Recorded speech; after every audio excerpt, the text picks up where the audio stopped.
राजस्थान की तपती दोपहर, जहां सूरज की किरणें आग की तरह बरसती हैं और रेत का हर कण किसी अंगारे सा दहकता है। यह कहानी है भारत के पश्चिमी सीमा पर बसे एक छोटे से गांव बाड़मेर की। यहाँ की जमीन जितनी कठोर है, यहाँ के लोगों का जीवन उससे भी कहीं ज्यादा कठिन है। हवा में उड़ती धूल और दूर दूर तक फैला सूखा, मानो प्रकृति रोज यहाँ के लोगों की परीक्षा लेती हो। इसी धूल भरी आंधियों के बीच एक 13 साल का लड़का अपनी पुरानी साइकिल को घसीटते हुए चला आ रहा था। उसका नाम था राजू। शरीर दुबला पतला, कपड़े जगह जगह से फटे हुए और तेल के दागों से स्ने हुए, लेकिन उसकी आंखों में एक अजीब सी चमक थी। एक ऐसी चमक जो इस रेगिस्तान की धूप से भी ज्यादा तेज थी। राजू के लिए दुनिया वैसी नहीं थी जैसी बाकी बच्चों के लिए थी। जहां दूसरे बच्चे स्कूल की छुट्टियों में क्रिकेट खेलते थे या पेड़ की छांव में आराम करते थे, राजू गांव के कबाड़खाने में अपना दिन बिताता था। उसके कंधे पर एक बड़ा सा थैला लटक रहा था, जिसमें टूटे हुए पंखे की पत्तियां, साइकिल की जंग लगी चेन और पुरानी मोटर के हिस्से भरे हुए थे। गांव के लोग उसे अक्सर पागल कबाड़ी कहकर बुलाते थे। जब वह गली से गुजरता तो चबूतरे पर बैठे बुजुर्ग अपनी हुक्का गुड़गुड़ाते हुए कहते, अरे देखो, रामू का बेटा आ गया। बाप खेत में हल चला चलाकर थक गया और यह बेटा लोहे के टुकड़ों से खेल रहा है। पता नहीं पिछले जन्म में क्या पाप किए थे जो ऐसा बेटा मिला। राजू इन तानों को सुनता लेकिन अनसुना कर देता। वह जानता था कि बहस करने का कोई फायदा नहीं है। वह चुपचाप अपनी झोपड़ी की ओर बढ़ जाता। उसकी झोपड़ी गांव के सबसे आखिरी छोर पर थी, जहां से सीमा की बाढ़ साफ दिखाई देती थी। घर की हालत देखकर ही गरीबी का अंदाजा लगाया जा सकता था। छत की खपरेल टूटी हुई थी और दीवारें कच्ची मिट्टी की थीं। आंगन में उसकी मां सावित्री चूल्हे पर रोटियां सेंक रही थीं। धुएं की वजह से उसकी आंखें लाल थीं और वह बार बार खांस रही थीं। राजू ने चुपचाप अपना थैला एक कोने में रखा और मां के पास जाकर बैठ गया। मां, बाबूजी कैसे हैं? उसने धीरे से पूछा। सावित्री ने एक गहरी सांस ली और अपनी साड़ी के पल्लू से पसीना पोंछते हुए कहा, अभी सोए हैं। रात भर दर्द से कराहते रहे। वह पुरानी चोट फिर से उभर आई है। डॉक्टर ने कहा है कि अगर ऑपरेशन नहीं हुआ तो वह शायद कभी चल नहीं पाएंगे, लेकिन हमारे पास तो 2 वक्त की रोटी का इंतजाम भी मुश्किल से होता है। ऑपरेशन के लिए हजारों रुपये कहां से लाएंगे? मां की आवाज में बेबसी थी। राजू ने मुड़कर चारपाई पर लेटे अपने पिता रामू काका को देखा। कभी वह गांव के सबसे मजबूत पहलवान हुआ करते थे, लेकिन पिछले साल खेत में काम करते समय एक भारी मशीन गिरने से उनका पैर कुचल गया था।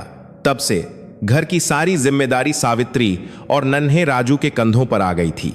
राजू उठा और पिता के पास गया। उनके पैरों को दबाते हुए उसने मन ही मन एक कसम खाई, वह अपने पिता को ठीक करके रहेगा। लेकिन कैसे? यह सवाल उसे हर पल सताता था। शाम होते ही गांव का माहौल बदलने लगा। जहां दिन में सन्नाटा था, वहीं रात होते ही लोगों के चेहरों पर एक खौफ नजर आने लगा। यह खौफ था उन रात के सौदागरों का जो सीमा पार से आते थे। ये तस्कर और डाकू न केवल सामान की तस्करी करते थे, बल्कि गरीब किसानों की खड़ी फसलें भी रौंद देते थे और विरोध करने पर जान ले लेते थे। गांव वाले निहत्थे थे और पुलिस थाना यहां से 50 कोस दूर था। जब तक मदद आती तब तक लुटेरे अपना काम करके गायब हो जाते थे। उस रात गांव के सरपंच ठाकुर बलदेव सिंह ने एक आपातकालीन बैठक बुलाई। पूरा गांव बरगद के पेड़ के नीचे जमा हुआ। लालटेन की मध्यम रोशनी में सबके चेहरे उतर हुए थे। सरपंच ने अपनी भारी आवाज में कहा, भाइयों, खबर मिली है कि आज रात वो डाकू फिर आने वाले हैं। पिछली बार उन्होंने हमारे गोदामों को लूट लिया था। इस बार वे हमारी तैयार फसल को निशाना बनाएंगे। अगर ऐसा हुआ तो हम साल भर भूखे मर जाएंगे। हमें अपनी रक्षा खुद करनी होगी। भीड़ में से एक किसान रोते हुए बोला, लेकिन सरपंच जी, हम क्या कर सकते हैं? हमारे पास न तो बंदूकें हैं और न ही उनसे लड़ने की ताकत। वे लोग हथियारों से लैस आते हैं। अगर हम सामने गए तो वे हमें मार डालेंगे। चारों तरफ मायूसी छा गई। हर कोई अपनी बेबसी पर आंसू बहा रहा था। कोने में खड़ा राजू सब कुछ सुन रहा था। उसका खून खौल रहा था। उसे याद आया कि कैसे पिछली बार उन डाकुओं ने उसके पिता को धक्का दिया था, जिससे उनकी चोट और गहरी हो गई थी। वह चुप नहीं रह सकता था। उसने भीड़ को चीरते हुए आगे बढ़कर कहा, हम लड़ सकते हैं। हमें बंदूकों की जरूरत नहीं है। हम अपने दिमाग से उन्हें हरा सकते हैं। सबकी नजरें राजू पर टिक गईं। सरपंच ने हिकारत से उसे देखा और कहा, अरे ओ कबाड़ी, ये बड़ों की बात है, जा जाकर अपना कबाड़ बीन, यहां वीरों का काम है, बच्चों का नहीं। गांव वाले हंस पड़े। लो, अब यह लोहे का व्यापारी हमें बचाएगा, किसी ने ताना मारा। राजू का चेहरा शर्म से लाल हो गया, लेकिन उसने हार नहीं मानी। वह वहां से भागा, लेकिन अपनी झोपड़ी की तरफ नहीं, बल्कि गांव के बाहर उस पुराने वीरान गोदाम की तरफ जिसे सब भूतिया मानते थे। यह गोदाम राजू की दुनिया थी, यहां उसका खजाना छिपा था। पिछले 2 सालों में उसने जो भी कबाड़ जमा किया था वह सब यहां था। टूटे हुए ट्रैक्टर के इंजन, बेकार पड़ी पानी की मोटरें, जंग लगे लोहे के पाइप और ढेरों तार। राजू ने एक दिया जलाया और अपनी प्रयोगशाला को देखा। उसकी आंखों में आंसू थे, लेकिन वे कमजोरी के नहीं बल्कि क्रोध के थे। मैं उन्हें दिखा दूंगा, वह बड़बड़ाया। मैं साबित कर दूंगा कि कबाड़ सिर्फ कचरा नहीं होता, यह हथियार भी बन सकता है। राजू ने अपनी पुरानी विज्ञान की किताब निकाली, जिसे उसने रद्दी वाले से खरीदा था। उसने पन्ने पलटे और एक अध्याय पर उसकी नजर रुकी, हाइड्रोलिक्स और लीवर सिस्टम। उसके दिमाग में एक नक्शा बनने लगा। उसे याद आया कि खेत में कौवों को डराने के लिए किसान बिजू का पुतला लगाते हैं, लेकिन अगर वह बिजू का सिर्फ खड़ा न रहे बल्कि चले, अगर वह हमला करे। राजू का दिमाग तेजी से दौड़ने लगा। उसने जमीन पर कोयले से एक खाका खींचा, एक ऐसा पुतला जो लोहे का बना हो, जिसके हाथों में इतनी ताकत हो कि वह इंसान को उठा सके और जो अंधेरे में चमकती आंखों से दुश्मन का कलेजा दहला दे। काम शुरू हुआ। राजू ने सबसे पहले एक पुराने ट्रैक्टर की सीट को तोड़ा और उसका लोहा निकाला। उसे एक ढांचे का रूप देने के लिए उसे घंटों तक पत्थर से पीट पीट कर सीधा किया। उसके पास वेल्डिंग मशीन नहीं थी, तो उसने तारों और नट बोल्ट से चीजों को कसना शुरू किया। यह काम आसान नहीं था। उसके नन्हे हाथों में कई बार चोट लगी, उंगलियां कट गईं, खून बहने लगा, लेकिन उसने काम नहीं रोका। उसे बस अपने पिता का दर्द और गांव वालों की लाचारी याद आ रही थी। रात गहरी होती जा रही थी। दूर कहीं से कुत्तों के भौंकने की आवाज आ रही थी, जो खतरे का संकेत थी। राजू जानता था कि उसके पास समय कम है। उसे आज रात ही कुछ न कुछ तैयार करना होगा। उसने एक पुरानी साइकिल के पैडल और चेन का इस्तेमाल करके पुतले के हाथों को चलाने का तंत्र बनाया। जब वह पैडल घुमाता तो लोहे का हाथ ऊपर उठता और जोर से नीचे गिरता। यह एक साधारण मशीन थी, लेकिन इसका असर भयानक हो सकता था। सिर के लिए उसने एक पुराना हेलमेट इस्तेमाल किया और उसमें 2 लाल रंग के बल्ब लगा दिए, जो उसने एक खराब टॉर्च से निकाले थे। बैटरी जोड़ने पर जब वे बल्ब जले तो अंधेरे गोदाम में ऐसा लगा जैसे कोई राक्षस जाग उठा हो। सुबह के 4 बज चुके थे। राजू पसीने से लथपथ था, लेकिन उसके चेहरे पर एक विजयी मुस्कान थी। उसके सामने खड़ा था लोहे का रक्षक। वह देखने में सुंदर नहीं था, वह जंग लगा, टेढ़ा मेढ़ा और डरावना था, लेकिन राजू के लिए वह दुनिया की सबसे खूबसूरत चीज थी। उसने उसे कपड़े पहनाने के लिए अपना पुराना कुर्ता और एक पगड़ी इस्तेमाल की, ताकि दूर से वह एक लंबा चौड़ा आदमी लगे। अगली सुबह जब राजू घर लौटा तो मां जाग चुकी थी। कहां था पूरी रात? उसने चिंतित होकर पूछा। राजू ने झूठ बोल दिया, बस दोस्तों के साथ पढ़ाई कर रहा था। मां, वह नहीं चाहता था कि मां को पता चले और वह उसे रोक दे। दिन भर गांव में तनाव बना रहा। खबर थी कि डाकू आज रात ही हमला करेंगे। किसान अपने खेतों में छिपकर बैठे थे, हाथों में लाठियां लिए, लेकिन सबके दिलों में डर था कि लाठियां बंदूकों का मुकाबला कैसे करेंगी। दोपहर में राजू ने अपने दोस्त भीमा को अपने साथ लिया। भीमा थोड़ा डरपोक था, लेकिन राजू का पक्का दोस्त था। तू पागल हो गया है राजू, अगर उन डाकुओं ने हमें देख लिया तो वे हमें मार डालेंगे, भीमा ने कांपते हुए कहा। जब उसने गोदाम में उस लोहे के दानव को देखा, राजू ने उसके कंधे पर हाथ रखा और कहा, भीमा, अगर आज हम नहीं लड़े तो कल हमारे पास खाने को अनाज नहीं होगा। क्या तू चाहता है कि तेरे बापू भी मेरे बापू की तरह लाचार हो जाएं? भीमा चुप हो गया। उसने सिर हिलाया और राजू की मदद करने को तैयार हो गया। दोनों ने मिलकर उस भारी भरकम मशीन को एक बैलगाड़ी में लादा और उसे सूखी घास से ढक दिया। वे उसे गांव के पश्चिमी खेत की ओर ले गए, जहां से डाकुओं के आने की सबसे ज्यादा संभावना थी। यह खेत सरपंच का था और यहीं सबसे अच्छी फसल खड़ी थी। उन्होंने उस लोहे के बिजूके को खेत के बीचों बीच खड़ा किया। राजू ने रस्सियां और तार बिछाए उसने एक ऐसी व्यवस्था की थी कि वह दूर के आने के बीचों बड़ा उसके अंदर प्रकारी बाती है। झाड़ियों में छिपकर रस्सियों को खींचकर उस मशीन को नियंत्रित कर सके। उसने कुछ खाली टिन के डिब्बे भी मशीन के अंदर डाल दिए थे ताकि जब वह हिले तो जोरदार खड़खड़ाहट की आवाज आए। सूरज ढल गया और अंधेरा छा गया। सन्नाटा इतना गहरा था कि हवा की सरसराहट भी डरावनी लग रही थी। राजू और भीमा झाड़ियों के पीछे छिपे थे। मच्छरों का झुंड उन्हें काट रहा था, लेकिन वे हिले तक नहीं। घंटे बीतते गए। राजू की पलकें भारी हो रही थीं। क्या वे नहीं आएंगे? क्या उसकी सारी मेहनत बेकार जाएगी? तभी दूर क्षितिज पर कुछ हलचल हुई। जीपों की हेडलाइट्स की रोशनी दिखाई दी। वे आ रहे थे। राजू का दिल जोर जोर से धड़कने लगा। उसने भीमा का हाथ कसकर पकड़ लिया। जीपों की आवाज अब साफ सुनाई दे रही थी। वे खेत के पास आकर रुके। गाड़ियों से करीब 10-12 आदमी उतरे। उनके हाथों में राइफलें और मशालें थीं। उनका सरदार, एक खूंखार दिखने वाला आदमी जिसकी मूंछें मुड़ी हुई थीं, आगे आया। उसने चिल्लाकर कहा, ए गांव वालों, अगर जान प्यारी है तो अपने घरों में दुबके रहना। आज यह सारी फसल हमारी है। उसकी आवाज गूंज उठी, लेकिन गांव की तरफ से कोई जवाब नहीं आया। लोग डर के मारे घरों में कैद थे। सरदार हंसा और अपने आदमियों को इशारा किया। वे खेत में घुसने लगे। वे फसलों को काट नहीं रहे थे, बल्कि अपनी गाड़ियों से रौंदने की तैयारी कर रहे थे। तभी उनकी नजर खेत के बीच खड़े उस साए पर पड़ी। अंधेरे में वह एक विशाल आदमी जैसा लग रहा था। कौन है वहां? एक डाकू चिल्लाया, हट जा सामने से, वरना गोली मार दूंगा। राजू ने एक गहरी सांस ली। अब समय आ गया है, उसने मन में कहा। उसने अपनी उंगलियों में फंसी रस्सियों को कस लिया। जैसे ही डाकू करीब आए, राजू ने पूरी ताकत से पहली रस्सी खींची।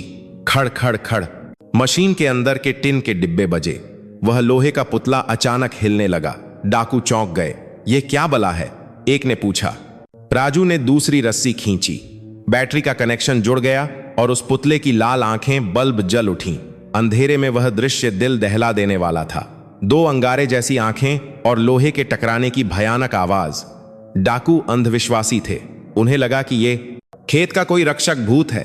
भागो, यहां भूत है, एक डाकू चीखा। लेकिन सरदार ने उसे थप्पड़ मारा। बेवकूफों, यह कोई चाल है, गोली चलाओ। धायंग धायंग गोलियां चलीं, लेकिन लोहे के पुतले पर गोलियों का क्या असर होता? गोलियां लोहे से टकराकर चिंगारियां पैदा करने लगीं। राजू ने अब अपना आखिरी दांव चला। उसने वह लीवर खींचा जिससे पुतले के हाथ तेजी से ऊपर नीचे होने लगे। पुतले के हाथ में राजू ने एक जंग लगी जंजीर बांध रखी थी। जैसे ही मशीन चली, वह जंजीर हवा में लहराई और पास खड़े एक डाकू को जा लगी। वह दर्द से चीख पड़ा। अब तो डाकुओं में भगदड़ मच गई। उन्हें समझ नहीं आ रहा था कि वे किससे लड़ रहे हैं। एक ऐसा दुश्मन जिसे गोली नहीं लगती, जिसकी आंखें आग की तरह जलती हैं और जो लोहे की आवाज करता है। राजू झाड़ियों के पीछे से अपनी आवाज बदलकर भारी और डरावनी आवाज में चिल्लाया, मेरे खेत से निकल जाओ, यह धरती मेरी है। झाड़ियों और मशीनी आवाज के मिश्रण ने ऐसा प्रभाव पैदा किया कि डाकुओं के हौसले पस्त हो गए। लेकिन तभी एक गड़बड़ हो गई। रस्सी को ज्यादा जोर से खींचने के कारण एक तार टूट गया। लोहे का पुतला एक झटके के साथ रुक गया और उसकी एक लाल आंख बुझ गई। सरदार ने यह देख लिया। उसकी समझ में आ गया कि यह कोई भूत नहीं बल्कि मशीन है।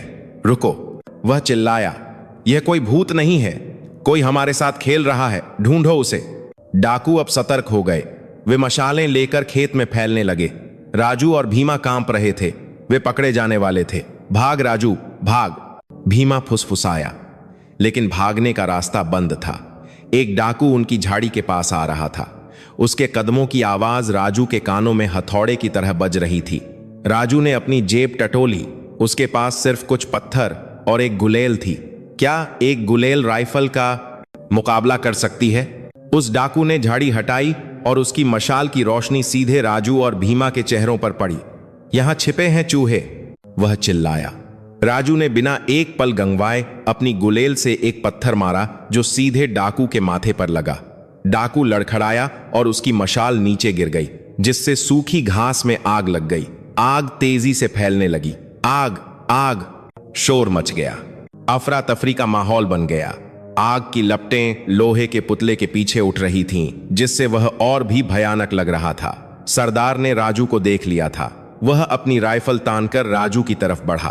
तेरी हिम्मत कैसे हुई बच्चे? उसकी आंखों में खून उतर आया था। राजू पीछे हटा, लेकिन उसका पैर एक पत्थर से टकराया और वह गिर गया। सरदार ने ट्रिगर पर उंगली रखी। राजू ने अपनी आंखें बंद कर लीं और अपने माता पिता को याद किया। शायद यही अंत है, उसने सोचा। तभी रात के सन्नाटे को चीरती हुई एक तेज आवाज आई। किसी जीप के इंजन की नहीं, बल्कि एक भारी ट्रक की। और उसके साथ ही एक कड़कदार आवाज गूंजी, हथियार डाल दो। यह आवाज इतनी रौबदार थी कि सरदार भी ठिठक गया। रोशनी की एक तेज बाढ़ खेत पर पड़ी। यह भारतीय सेना का एक गश्ती दल था, जो सीमा पर हलचल और आग देखकर वहां आ पहुंचा था। राजू ने आंखें खोलीं। उसने देखा कि हरे रंग की वर्दी में हमारे जवान ट्रकों से कूद रहे थे। उनके हाथों में आधुनिक हथियार थे। डाकुओं ने भागने की कोशिश की, लेकिन सेना के जवानों ने उन्हें चारों तरफ से घेर लिया था। थोड़ी ही देर में सारे डाकू घुटनों के बल बैठे थे। एक लंबा चौड़ा फौजी अफसर, मेजर विक्रम सिंह, आगे आया। उसने जलती हुई आग को बुझाने का आदेश दिया और फिर उस अजीबोगरीब लोहे के ढांचे को देखा जो अभी भी खेत के बीच खड़ा था। फिर उसकी नजर जमीन पर गिरे राजू पर पड़ी। वह राजू के पास गया और उसे हाथ पकड़कर उठाया। तुम ठीक हो बेटे? उसने पूछा। राजू ने धूल झाड़ते हुए सिर हिलाया। मेजर ने उस लोहे के पुतले की ओर इशारा किया। यह क्या चीज है और इसे कौन चला रहा था? राजू ने डरते हुए कहा। जी, वो मैंने बनाया था, इन्हें डराने के लिए। मेजर की आंखों में आश्चर्य था। वह मशीन के पास गया, उसके तारों और लीवर सिस्टम को ध्यान से देखा। फिर वह मुड़ा और राजू को सैल्यूट किया। इस उम्र में और इन साधनों के साथ ऐसी सोच। जवान, तुमने आज अकेले ही इन डाकुओं को उलझाए रखा। अगर तुम न होते तो शायद हम इन्हें पकड़ नहीं पाते। गांव वाले, जो अब तक डर के मारे छिपे थे, सेना को देखकर बाहर निकल आए थे। उन्होंने देखा कि जिस राजू को वे कल तक पागल कबाड़ी कहकर चिढ़ाते थे, आज उसी के कंधे पर सेना का एक बड़ा अफसर हाथ रखे खड़ा है। सरपंच का सिर शर्म से झुक गया। राजू के पिता रामू काका, जो लाठी के सहारे वहां पहुंचे थे, उनकी आंखों से आंसुओं की धारा बह निकली। यह गर्व के आंसू थे। लेकिन कहानी अभी खत्म नहीं हुई थी। यह तो बस शुरुआत थी। मेजर विक्रम ने राजू की आंखों में वह आग देख ली थी जो एक साधारण नागरिक को एक योद्धा बनाती है। जाते समय मेजर ने राजू को अपना कार्ड दिया और कहा, राजू, तुम्हारा दिमाग इस कबाड़ खाने के लिए नहीं बना है। देश को तुम जैसे हुनर की जरूरत है। अगर कभी लगे कि तुम्हें कुछ बड़ा करना है तो इस पते पर आ जाना। राजू ने वह कार्ड अपनी मुट्ठी में भींच लिया। उस रात वह सोया नहीं। वह जानता था कि उसने अपने गांव को एक रात के लिए बचा लिया है, लेकिन खतरा अभी टला नहीं था। और सबसे बड़ी बात, उसे अपनी काबिलियत का एहसास हो चुका था। कबाड़ सिर्फ कचरा नहीं है, यह एक नई शुरुआत है। और इसी विश्वास के साथ राजू ने अगली सुबह से एक नए मिशन की शुरुआत की। एक ऐसा मिशन जो न केवल उसके परिवार की गरीबी मिटाएगा, बल्कि भारतीय सेना की मदद करने का एक ऐसा अध्याय लिखेगा जिसे पीढ़ियां याद रखेंगी। अगले दिन सुबह राजू जब सोकर उठा तो उसने देखा कि उसके घर के बाहर गांव वालों की भीड़ लगी है। वे लोग जो कल तक उसे ताना मारते थे, आज उसके लिए दूध, दही और मिठाइयां लेकर आए थे। राजू बेटा, तूने तो कमाल कर दिया। एक बुजुर्ग महिला ने उसके सिर पर हाथ फेरते हुए कहा। हमें माफ कर दे बेटा, हमने तुझे पहचानने में गलती की। राजू ने विनम्रता से सबके पैर छुए। भारतीय संस्कृति में बड़ों का आदर सर्वोपरि है, चाहे वे आपके साथ कैसा भी व्यवहार क्यों न करें। लेकिन राजू का ध्यान इन तारीफों में नहीं था। उसका दिमाग उस घटना पर अटका था जब डाकू ने गोली चलाई थी और गोली लोहे से टकराकर गिर गई थी। उसने सोचा, अगर साधारण लोहा गोली रोक सकता है तो क्या मैं कुछ ऐसा बना सकता हूं जो हमारे सैनिकों को बॉर्डर पर बचा सके। यह विचार उसके दिमाग में बीज की तरह जम गया। तभी उसका दोस्त भीमा दौड़ता हुआ आया। राजू, राजू, जल्दी चल, रेडियो पर खबर आ रही है। राजू ने पूछा, क्या हुआ? भीमा ने हाँफते हुए कहा, बॉर्डर पर तनाव बढ़ गया है। खबर है कि दुश्मन देश ने कुछ नए तरह के ड्रोन भेजे हैं जो हमारे राडार में नहीं आते। हमारी सेना परेशान है। राजू की भौहें तन गईं। राडार में ना आने वाले ड्रोन। उसने अपनी विज्ञान की किताबों में पढ़ा था कि पक्षी राडार में नहीं आते क्योंकि उनका आकार और उड़ने का तरीका अलग होता है। राजू अपनी प्रयोगशाला गोदाम की तरफ भागा। इस बार उसका लक्ष्य खेत बचाना नहीं, देश बचाना था। लेकिन उसके पास संसाधन क्या थे? वही पुराना कबाड़। क्या कबाड़ से कोई ऐसी तकनीक बन सकती है जो करोड़ों के सैन्य उपकरणों को मात दे सके? यह असंभव लग रहा था, लेकिन जुगाड़ की भारतीय भावना ही तो असंभव को संभव बनाती है। राजू ने अपनी पुरानी साइकिल के पहिए को घुमाया और उसे देखते हुए खो गया।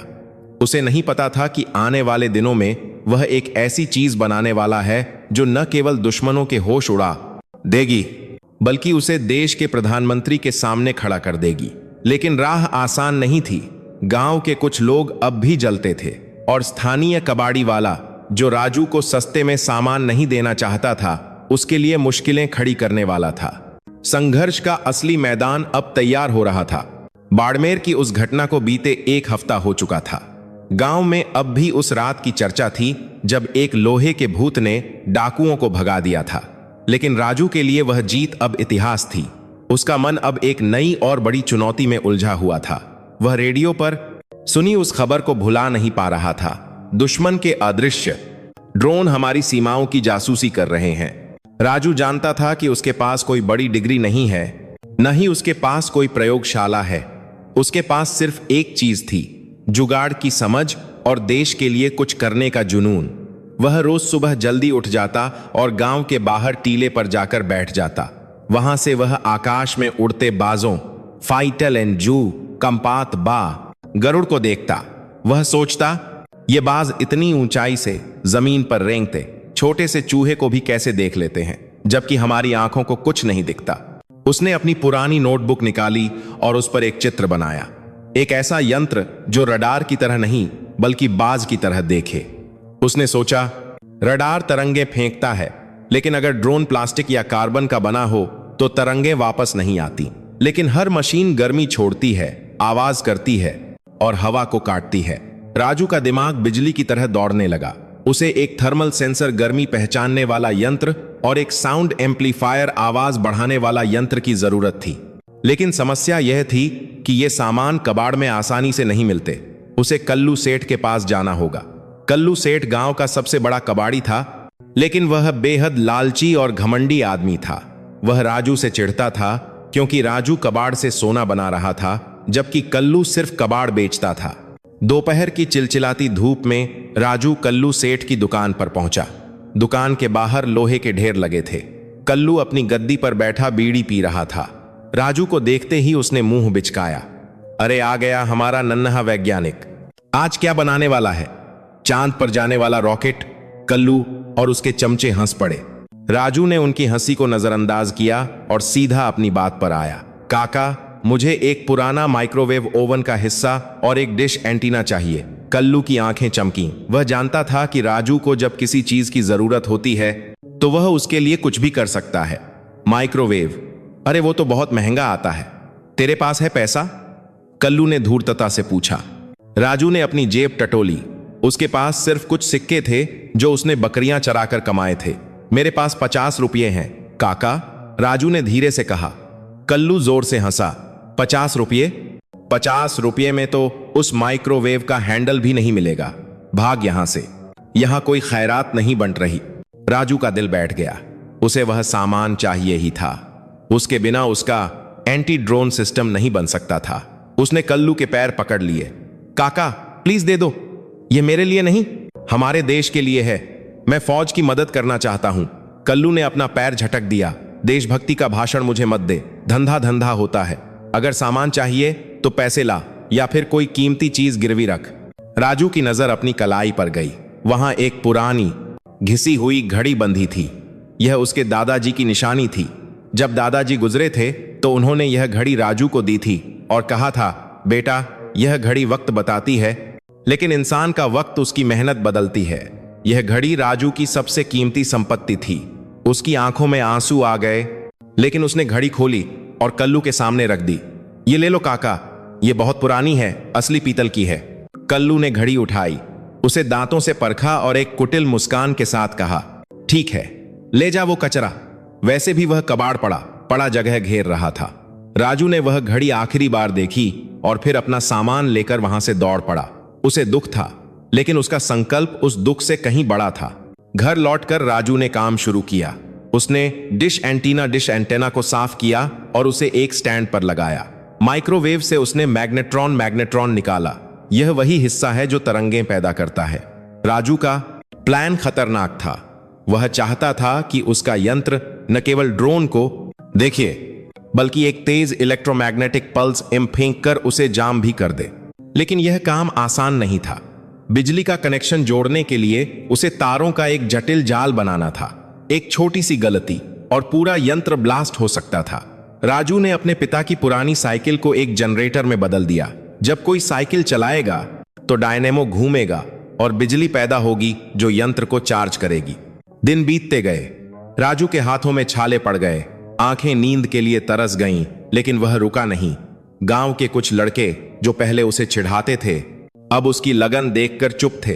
भीमा तो साये की तरह उसके साथ रहता था। राजू भाई, अगर यह मशीन नहीं चली तो? भीमा ने एक रात पूछा जब वे तारों को जोड़ रहे थे। राजू ने एक तार को कसते हुए कहा, भीमा, मशीन का तो पता नहीं, लेकिन मेरी हिम्मत नहीं टूटेगी और जब तक हिम्मत है मशीन को चलना ही पड़ेगा। और फिर वह दिन आ गया। मेजर विक्रम का जीप फिर से गांव में आया। इस बार उनके चेहरे पर चिंता की लकीरें गहरी थीं। वे सरपंच से बात कर रहे थे। सरपंच जी, स्थिति गंभीर है। कल रात फिर एक ड्रोन ने हमारी चौकी के पास कुछ संदिग्ध पैकेट गिराए हैं। वे रडार की पकड़ में नहीं आ रहे। हमें गांव वालों को सतर्क करना होगा। राजू भीड़ को चीरते हुए आगे आया।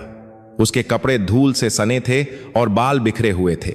मेजर साहब, उसने जोर से आवाज लगाई। मेजर विक्रम ने उसे पहचाना और उनके चेहरे पर एक हल्की मुस्कान आ गई। अरे राजू, कहो बेटे, सब ठीक है? साहब, मेरे पास एक रास्ता है, राजू ने हांफते हुए कहा। मैंने एक मशीन बनाई है, गरुड़ दृष्टि। यह उन ड्रोनों को देख सकती है जिन्हें आपका रडार नहीं देख पाता। मेजर के साथ आए एक युवा लेफ्टिनेंट ने हंसते हुए कहा, बच्चे, ये कोई खिलौना नहीं है। हमारे पास करोड़ों के सिस्टम फेल हो रहे हैं और तुम कबाड़ से ड्रोन पकड़ोगे? मेजर विक्रम ने लेफ्टिनेंट को शांत रहने का इशारा किया। उन्होंने राजू की आंखों में देखा, वही आग, वही विश्वास। ठीक है राजू, मेजर ने कहा, आज रात हम एक टेस्ट करेंगे। अगर तुम्हारी मशीन ने काम किया तो ठीक, नहीं तो। उन्होंने बात अधूरी छोड़ दी, लेकिन संदेश साफ था। शाम को राजू और भीमा अपनी अजीबोगरीब मशीन को लेकर बॉर्डर के पास वाली पहाड़ी पर पहुंचे। मशीन देखने में किसी एलियन यंत्र जैसी लग रही थी। एक पुराना डिश एंटीना, साइकिल का ढांचा और ढेर सारे तार जो एक पुरानी कार की बैटरी से जुड़े थे। सेना के जवान अपनी अत्याधुनिक मशीनों के साथ तैनात थे। उनका रडार स्क्रीन खाली था। सब कुछ शांत था। साहब, कुछ नहीं दिख रहा, रडार ऑपरेटर ने कहा। आसमान साफ है। राजू ने अपनी मशीन पर कान लगाया। उसने एक पुराने हेडफोन को मॉडिफाई करके उसे डिश से जोड़ा था। यह डिश हवा में होने वाली सूक्ष्म आवाजों को पकड़ सकती थी। राजू ने अपनी आंखें बंद कर लीं। सन्नाटा, सिर्फ हवा की आवाज और फिर एक बहुत ही धीमी, मच्छर की भिनभिनाहट जैसी आवाज, जुम्मम। वह आ गया। राजू फुसफुसाया, भीमा, पैडल मार। भीमा पागलों की तरह साइकिल चलाने लगा। डायनेमो घूमने लगा और मशीन में लगी लाइटें जल उठीं। राजू ने एक पुराने वोल्टमीटर की सुई को हिलते देखा। साहब, उत्तर पश्चिम दिशा 45 डिग्री ऊपर कुछ है, राजू चिल्लाया। लेफ्टिनेंट ने अपनी दूरबीन से देखा। वहां कुछ नहीं है बच्चे, सिर्फ तारे हैं। नहीं साहब, वह बादलों के पीछे छिपा है। वह अपनी गर्मी छिपा रहा है, लेकिन आवाज नहीं छिपा सकता। राजू ने मशीन का एक नॉब घुमाया। अचानक मशीन से एक तेज सीटी जैसी आवाज निकली। यह राजू का सीक्रेट वेपन था। High frequency sound wave, high frequency sound wave. जैसे ही वह तरंग हवा में गई, आसमान में एक जगह अचानक चिंगारी निकली। अदृश्य ड्रोन का सिस्टम गड़बड़ा गया और उसका कैमोफ्लाज छिपने का तंत्र फेल हो गया। अब वह रडार पर एक लाल बिंदु की तरह चमकने लगा। टारगेट लॉक, रडार ऑपरेटर चिल्लाया। दुश्मन का ड्रोन 2 किलोमीटर दूर। मेजर विक्रम ने तुरंत आदेश दिया, फायर। एक सनसनाती हुई एंटी एयरक्राफ्ट गन चली और आसमान में एक जोरदार धमाका हुआ। आग का एक गोला जमीन की तरफ गिरता दिखाई दिया। जवानों ने खुशी से नारे लगाए, भारत माता की जय। मेजर विक्रम दौड़कर राजू के पास आए और उसे गले लगा लिया। अविश्वसनीय, तुमने कर दिखाया राजू। तुमने वह देख लिया जो हमारी मशीनें नहीं देख पाईं। वह युवा लेफ्टिनेंट भी अब शर्मिंदा था। उसने आगे बढ़कर राजू से हाथ मिलाया। सॉरी दोस्त, मैंने तुम्हें कम समझा था। तुम तो जीनियस हो। राजू थका हुआ था, लेकिन उसका सीना गर्व से चौड़ा था। उसने देखा कि जलता हुआ ड्रोन सीमा के उस पार जा गिरा था, लेकिन तभी उसका ध्यान अपनी मशीन पर गया। ज्यादा पावर की वजह से उसका मुख्य सर्किट जल गया था, धुआं निकल रहा था। राजू ने उदास होकर उसे देखा। मेजर ने उसके कंधे पर हाथ रखा। चिंता मत करो राजू, यह मशीन जल गई, लेकिन इसने एक रास्ता दिखा दिया। अब हम तुम्हें असली सामान देंगे, असली लैब देंगे। क्या तुम हमारे साथ काम करोगे? राजू की आंखें चमक उठीं। क्या यह सच था? जिस सेना को वह दूर से सलाम करता था, आज वह उसे अपने साथ काम करने का मौका दे रही थी। जी साहब, बिल्कुल, उसने जोश में कहा। लेकिन कहानी में एक नया मोड़ आने वाला था। सीमा के उस पार दुश्मन के बंकर में एक कमांडर गुस्से से लाल हो रहा था। उसने अपने जासूसों को फोन मिलाया। पता करो, वह कौन है जिसने हमारे फैंटम ड्रोन को मार गिराया। वह कोई साधारण रडार नहीं था, वह कुछ और था। मुझे वह आदमी चाहिए, जिंदा या मुर्दा। और दुर्भाग्य से दुश्मन का एक जासूस उसी गांव में मौजूद था। वह और कोई नहीं, कल्लू सेठ की दुकान पर काम करने वाला एक नया नौकर था, जो हाल ही में गांव आया था। उसने सब कुछ देख लिया था। उसने राजू की फोटो खींच ली और उसे सरहद पार भेज दिया। राजू अब सिर्फ एक होनहार बच्चा नहीं था, वह अब दुश्मन का प्राइम टारगेट बन चुका था। अगले दिन राजू के घर पर खुशियों का माहौल था। मेजर विक्रम ने राजू के पिता के इलाज का जिम्मा उठाने का वादा किया। गांव वाले ढोल नगाड़े बजा रहे थे। राजू को हीरो की तरह कंधों पर उठाया गया। लेकिन इन खुशियों के बीच एक काली छाया मंडरा रही थी। शाम को जब राजू अपनी लैब गोदाम में वापस गया ताकि मशीन को ठीक कर सके, तो उसने देखा कि दरवाजा खुला था। अंदर का सारा सामान बिखरा पड़ा था। उसके नक्शे, उसके डायग्राम सब गायब थे और दीवार पर लाल रंग से एक धमकी लिखी थी। बाज की नजर अच्छी है, लेकिन शिकारी का निशाना उससे बेहतर होता है। खेल अब शुरू हुआ है बच्चे। राजू के पैरों तले जमीन खिसक गई। उसे अपनी जान का डर नहीं था, लेकिन उसे डर था कि अगर उसके नक्शे दुश्मन के हाथ लग गए तो वे उसकी तकनीक का तोड़ निकाल लेंगे। उसने तुरंत मेजर विक्रम को खबर देने की सोची। वह दौड़ता हुआ बाहर निकला, लेकिन तभी एक काला साया उसके पीछे से आया और उसके मुंह पर कपड़ा रख दिया। राजू ने संघर्ष किया, हाथ पैर मारे, लेकिन पकड़ मजबूत थी। क्लोरोफॉर्म की गंध उसकी नाक में गई और उसकी आंखों के सामने अंधेरा छाने लगा।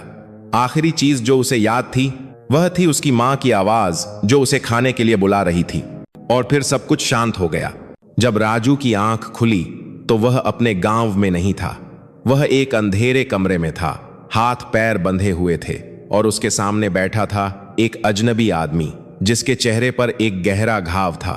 तो तुम हो वो छोटा वैज्ञानिक? वह आदमी ठंडी आवाज में बोला, तुम्हारे दिमाग ने हमारा बहुत नुकसान किया है। अब तुम्हारे पास दो रास्ते हैं, या तो हमारे लिए ऐसे हथियार बनाओ या फिर अपने परिवार को अपनी आंखों के सामने खत्म होते देखो। राजू का दिल जोर से धड़का। वह एक साधारण बच्चा था, कोई कमांडो नहीं। वह कैसे इस जाल से निकलेगा? लेकिन फिर उसे याद आया कि उसकी जेब में अभी भी एक छोटा सा यंत्र पड़ा था जो उसने कल ही बनाया था। एक मिनी इलेक्ट्रोशॉक डिवाइस जिसे उसने माचिस की डिब्बी में फिट किया था। क्या वह बंधे हाथों से उसे निकाल पाएगा? राजू ने उस आदमी की आंखों में देखा और डरे बिना कहा, मैं कबाड़ी हूं साहब। मैं टूटी चीजों को जोड़ना जानता हूं, लेकिन देश को तोड़ना नहीं। तुम मेरा शरीर मार सकते हो, लेकिन मेरी वफादारी नहीं खरीद सकते। वह आदमी हंसा, एक शैतानी हंसी। वफादारी? देखते हैं भूख और दर्द के आगे तुम्हारी वफादारी कितनी देर टिकती है। वह कमरे से बाहर चला गया, दरवाजा जजोर से बंद करते हुए। अंधेरे में अकेला राजू अपनी रस्सियों को टटोलने लगा। उसके दिमाग में डर नहीं बल्कि गणित चल रहा था। रस्सी की मोटाई, माचिस की दूरी और पहरेदारों के कदमों की आवाज। उसके पास भागने का सिर्फ एक मौका था। अगर चूका तो मौत पक्की थी। उसने गहरी सांस ली। गरुड़ कभी पिंजरे में नहीं रहता, उसने खुद से कहा। और यहीं से शुरू हुआ राजू का सबसे खतरनाक मिशन। न केवल अपनी जान बचाना बल्कि उन नक्शों को वापस लाना जो देश की सुरक्षा के लिए खतरा बन सकते थे। अंधेरी कोठरी में सन्नाटा था। केवल एक टपकते हुए नल की आवाज आ रही थी, टप टप राजू के हाथ कुर्सी से कसकर बंधे हुए थे। रस्सियां उसकी कलाई की खाल में धंस रही थीं। उसका शरीर दर्द से टूट रहा था, लेकिन उसका दिमाग किसी कंप्यूटर की तरह चल रहा था। उसने अपने दादाजी की एक बात याद की, बेटा, लोहा लोहे को काटता है, लेकिन आग हर चीज को पिघला देती है। राजू की नजर अपनी जीन्स की जेब पर थी। वहां माचिस की डिब्बी में उसका बनाया हुआ मिनी शॉक डिवाइस था। यह उसने एक पुराने मच्छर मारने वाले रैकेट के सर्किट और एक छोटी बैटरी से बनाया था। अगर वह किसी तरह उसे कांप निकाल पाए। तभी दरवाजा खुला। वही चेहरे पर घाव वाला आदमी, जिसका नाम शेरा था, अंदर आया। उसके हाथ में खाने की एक थाली थी। ले खा ले, उसने थाली को जमीन पर पटकते हुए कहा। यह तेरा आखिरी खाना हो सकता है। शेरा हंसा और राजू की रस्सियों को चेक करने के लिए झुका। यही वह मौका था जिसका राजू इंतजार कर रहा था। जैसे ही शेरा का हाथ राजू की जेब के पास आया, राजू ने अपनी बंधी हुई उंगलियों से उस डिवाइस का बटन बाहर से ही दबा दिया। डिवाइस का तार उसकी जीन्स से थोड़ा बाहर निकला हुआ था। चट चट चट एक नीली चिंगारी निकली और शेरा को एक जोरदार झटका लगा। आह! वह चीख पड़ा और पीछे गिर गया। झटका जानलेवा नहीं था, लेकिन इतना तेज जरूर था कि उसका पूरा हाथ सुन्न हो गया। वह संभल पाता उससे पहले राजू ने कुर्सी को जमीन पर पटका, जिससे कुर्सी का एक पाया टूट गया। राजू ने उस टूटे हुए पाए की नुकीली लकड़ी को रस्सियों के बीच फंसाया और पूरी ताकत से रगड़ने लगा। शेरा अभी भी झटके के असर से जमीन पर तड़प रहा था। राजू की रगड़ से रस्सी की एक गांठ ढीली हो गई। एक झटका, दो झटके, और राजू के हाथ आजाद हो गए। उसने बिना एक पल गंगवाए शेरा की कमर से उसकी पिस्तौल नहीं, बल्कि चाबियों का गुच्छा और एक वॉकी टॉकी छीन लिया। वह जानता था कि पिस्तौल चलाना उसे नहीं आता, लेकिन चाबी उसे आजाद कर सकती है।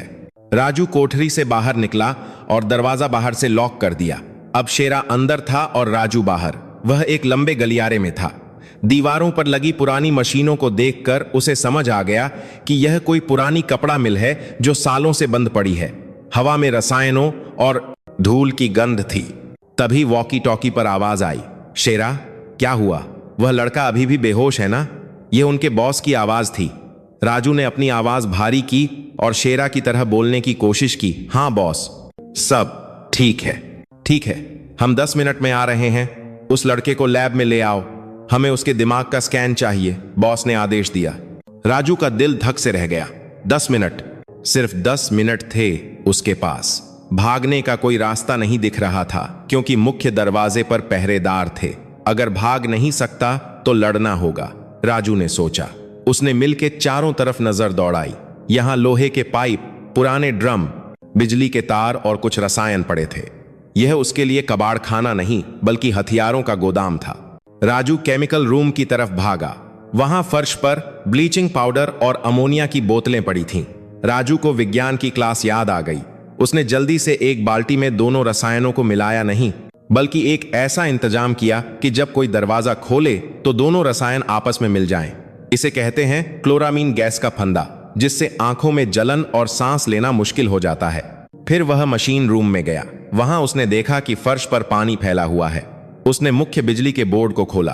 तारों का जंजाल उसके लिए किसी पहेली जैसा नहीं, बल्कि एक नक्शे जैसा था। उसने एक लाइव वायर नंगा तार निकाला और उसे पानी में डाल दिया, लेकिन स्विच अभी ऑफ रखा।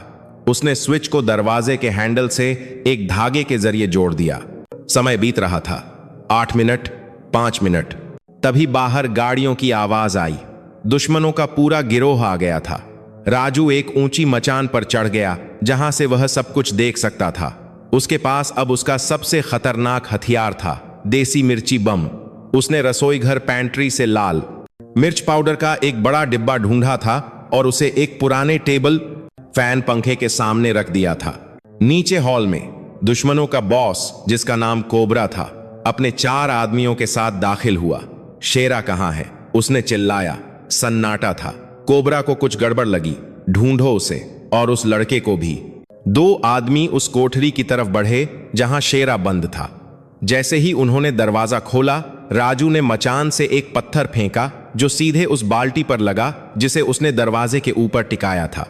बाल्टी गिरी, रसायन मिले और सफेद धुएं का एक गुबार उठा। आह! मेरी आंखें, मेरी आंखें! वे दोनों आदमी खांसते हुए जमीन पर गिर पड़े। गैस ने उनका दम घोट दिया था। यह क्या है? कोबरा चिल्लाया। यहां कोई और भी है, फायर! उन्होंने अंधेरे में गोलियां चलानी शुरू कर दी। राजू मचान पर दुबका रहा।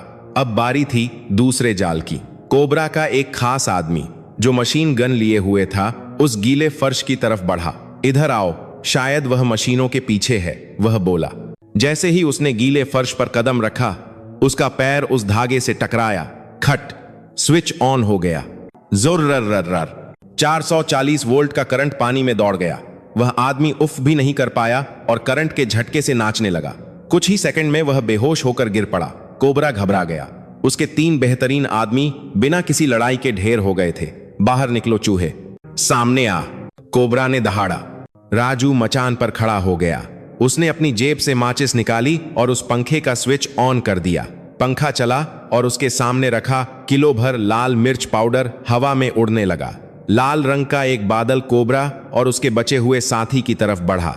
मिर्च पाउडर उनकी आंखों में, नाक में, गले में घुस गया। वे छींकने लगे, खांसने लगे और उनकी आंखों से पानी बहने लगा। वे अपनी बंदूकें छोड़कर अपनी आंखें मलने लगे। राजू ने मौका देखा और मचान से एक पुरानी चेन सांकल के सहारे नीचे कूदा, बिल्कुल किसी फिल्मी हीरो की तरह। लेकिन तभी एक गोली राजू के कान के पास से गुजरी। कोबरा, जिसकी एक आंख सूज गई थी, अभी भी हार नहीं माना था। उसने अपनी पिस्तौल तान रखी थी। बहुत खेल लिया बच्चे, कोबरा गुर्राया। अब मरने के लिए तैयार हो जा। राजू निहत्था था। उसके सारे जाल खत्म हो चुके थे। वह पीछे हटा, लेकिन पीछे दीवार थी। कोबरा धीरे धीरे आगे बढ़ रहा था। तूने मेरे आदमियों को मारा, अब मैं तुझे तड़पा तड़पा कर मारूंगा। राजू की नजर जमीन पर पड़ी एक लोहे की रॉड पर थी, लेकिन वह बहुत दूर थी। क्या यह अंत था? क्या उसकी होशियारी यहां आकर हार जाएगी? तभी अचानक पूरी फैक्ट्री की बत्तियां बुझ गईं। घुप अंधेरा छा गया। कोबरा रुक गया। यह क्या हुआ? अंधेरे में एक भारी मशीनी आवाज गूंजी। तुमने गलत दुश्मन चुन लिया है।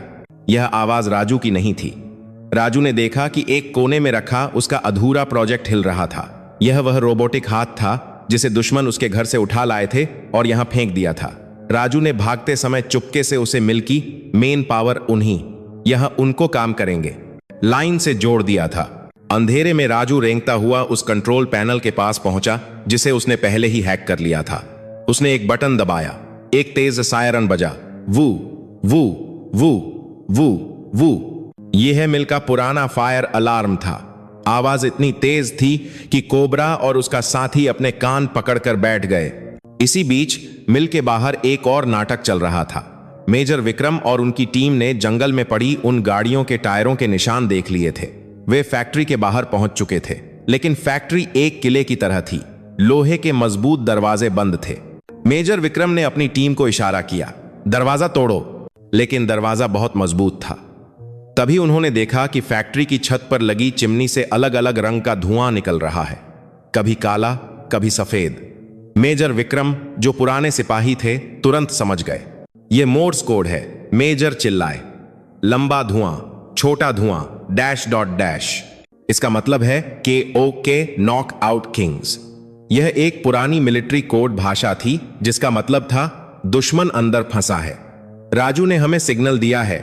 राजू ने चिमनी के वाल्व को खोल बंद करके यह सिग्नल भेजा था।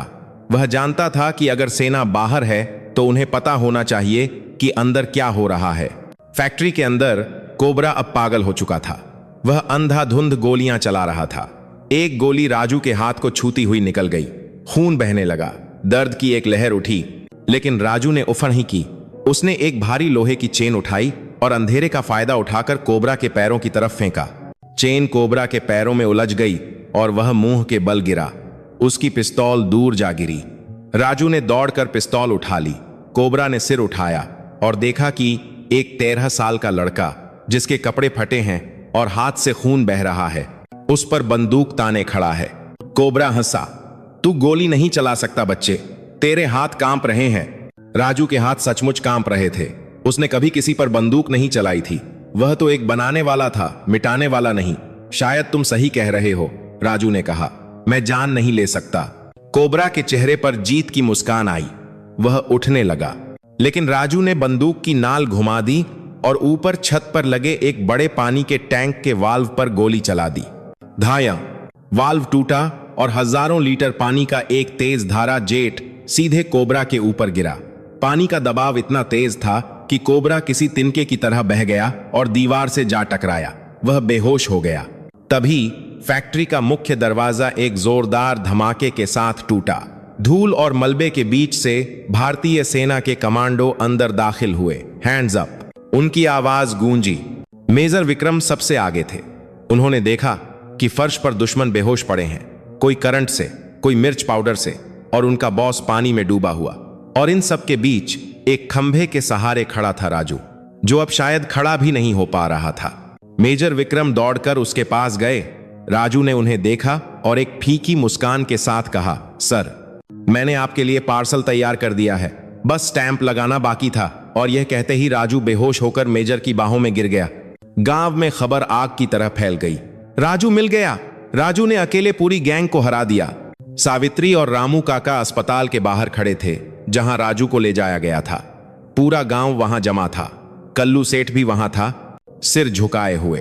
पुलिस ने उसके नौकर को पकड़ लिया था और उसने सब उगल दिया था कि कैसे कल्लू ने पैसों के लिए राजू की जानकारी बेची थी। गांव वालों ने कल्लू को गांव से बाहर निकालने का फैसला किया, लेकिन रामू काका ने उन्हें रोक दिया। नफरत को नफरत से नहीं मिटाया जा सकता, रामू काका ने कहा। आज मेरे बेटे ने देश को बचाया है, हम उसे शर्मिंदा नहीं करेंगे। 2 दिन बाद राजू को होश आया। जब उसने आंखें खोलीं तो उसने देखा कि उसका कमरा फूलों से भरा था और उसके बिस्तर के पास कोई और नहीं बल्कि देश के रक्षा मंत्री, डिफेंस मिनिस्टर खड़े थे। रक्षा मंत्री ने राजू के सिर पर हाथ रखा। बेटा, तुमने जो किया वह बड़े बड़े सूरमा नहीं कर पाते। तुमने साबित कर दिया कि असली ताकत हथियारों में नहीं, जिगर में होती है। राजू ने धीरे से कहा, सर, मुझे इनाम नहीं चाहिए, बस एक विनती है। मेरे जैसे हजारों बच्चे हैं जिनके पास हुनर है पर साधन नहीं, उन्हें कभी पागल कबाड़ी न कहा जाए। रक्षा मंत्री की आंखें नम हो गईं। वादा रहा, राजू, आज से तुम डिफेंस रिसर्च के सबसे कम उम्र के सलाहकार एडवाइजर हो। लेकिन राजू का असली इनाम कुछ और था। जब वह अस्पताल से बाहर निकला तो उसने देखा कि भारतीय सेना का एक नया चमचमाता हेलीकॉप्टर खड़ा था। मेजर विक्रम ने कहा, राजू, तुम हमेशा बाज की तरह उड़ना चाहते थे ना? चलो, आज आसमान तुम्हारा है। राजू ने अपने माता पिता के पैर छुए और फिर हेलीकॉप्टर में बैठा। जैसे ही हेलीकॉप्टर ने उड़ान भरी, नीचे बाड़मेर का रेगिस्तान छोटा होता गया। उसने देखा कि उसका गांव, वह कबाड़खाना, वह टीला जहां वह बैठता था, सब कुछ छोटा हो गया था। लेकिन उसका सपना अब बहुत बड़ा हो चुका था। उसने कबाड़ से शुरुआत की थी, लेकिन अब वह देश का भविष्य गढ़ने जा रहा था। और बादलों के बीच से गुजरते हुए राजू ने एक नई कसम खाई। यह अंत नहीं था, यह एक नई उड़ान की शुरुआत थी। एक ऐसी उड़ान जहां कोई भी बच्चा, चाहे वह कितना भी गरीब क्यों ना हो, अगर उसके पास सपना है और मेहनत करने का जज्बा है, तो वह आसमान छू सकता है।